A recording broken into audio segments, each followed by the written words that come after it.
CERN has made history by colliding protons with oxygen ions for the first time, unlocking new ways to explore cosmic rays, the early universe, and fundamental forces.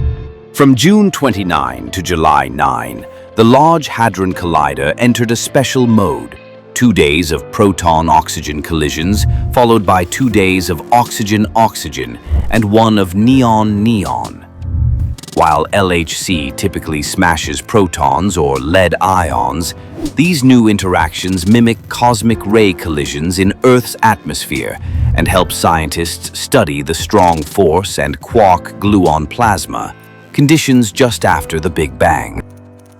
Key goals include understanding how cosmic rays interact with atoms, examining high-speed oxygen nuclei collisions, and identifying exotic particles and rare physics events. Getting here required years of work. Accelerating oxygen and neon ions involves complex staging.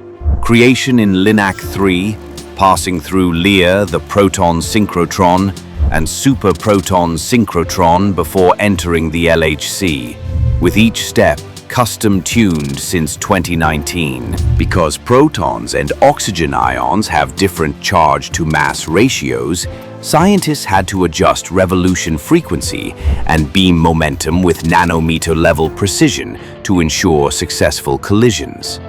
Experiments took place at CERN's 4 major detectors: ALICE, heavy ion collisions; ATLAS, and CMS, general purpose physics; LHCb, matter-antimatter asymmetry.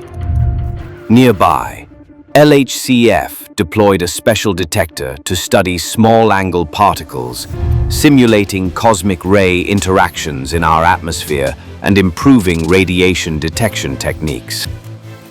Because of a technical hurdle caused by beam halos, the stray particles that escape the main beam path.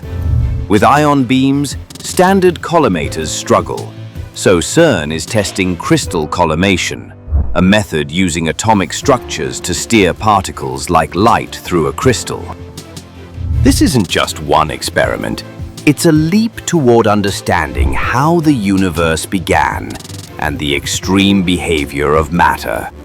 These 5 days could spark decades of groundbreaking discoveries.